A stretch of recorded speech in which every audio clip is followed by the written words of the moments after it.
writing is on the wall. You can talk all you want about international niceties and everything else, but we live in a world, in the real world, that is governed by strength, that is governed by force, that is governed by power.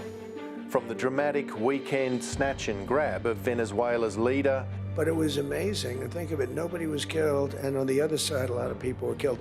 to loose talk that Cuba and Colombia could be next, and an outright threat that would shatter the 75-year-old NATO alliance.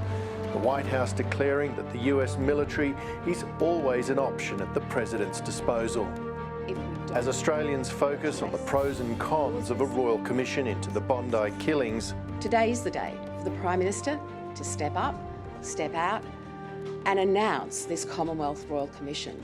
the world order is being recast under our noses. The arrival of an effectively lawless world means that we're going to have to look at investing in how we recreate the law structures, the legal structures, the agreements that underpin the security, the stability and the prosperity of the world in which we live.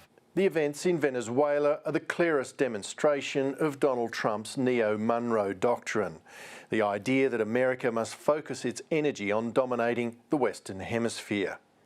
The President's desire to shake up the global system has also provided a reliable diversion from his domestic pole slide and links to Jeffrey Epstein.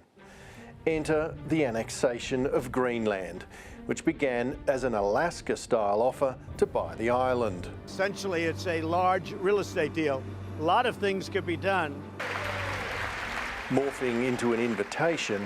And if you choose, we welcome you into the United States of America. And now a brazen demand for a takeover. Any intervention in Greenland would be, I think, very much a clear break with history, a real record scratch moment, and would, I think, be a disastrous moment for NATO and could threaten that alliance altogether. The President's international activism has stunned the world anew, including Australia, where some senior government figures are maintaining what they have called a holding pattern in the face of events whose consequences are not yet apparent. International affairs experts like Alan Beam, a former advisor to Penny Wong, say this is a moment for Australia to use its influence on the world stage. If you believe in a rules-based system and you haven't got one anymore, what are you believing in? It's sort of like being an atheist professing your faith in God. You know, you haven't got it, but you've got to believe in it. If you're going to believe in a rules-based system, you've got to invest in it. Late last year, the US released a national security strategy that anchors the Trump administration's efforts in the Western Hemisphere. I think Greenland can be read as part and parcel of that, of America trying to secure its immediate sphere of influence. And by implication, less focused on Australia's interests. It means that the United States is probably slightly less invested than we thought. So Australia needs to think deeply about whether it can rely as deeply on the United States as we thought we could. Thank you very much, Anthony. It's an honour. If the events in Venezuela and perhaps Greenland are a wake-up call for Australian leadership, Sam Roggeveen says it's overdue. Over the course of 2025, various European governments, the Canadian government, of course, you had leaders speaking publicly about the need to re-evaluate their relationship with the United States, that the old standards didn't apply anymore. Australia is making an all-or-nothing bet on AUKUS. Another non-refundable down payment of $1 billion was sent last month.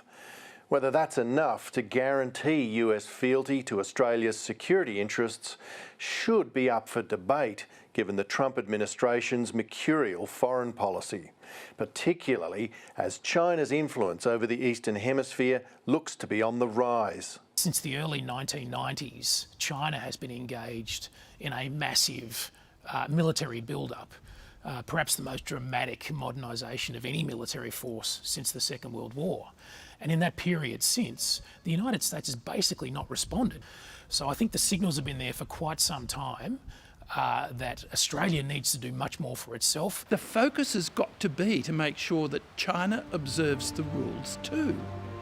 And so the nature of that activity has got to refocus from a defensive one to a much more proactive approach that brings China in to a set of rules that everybody agrees with.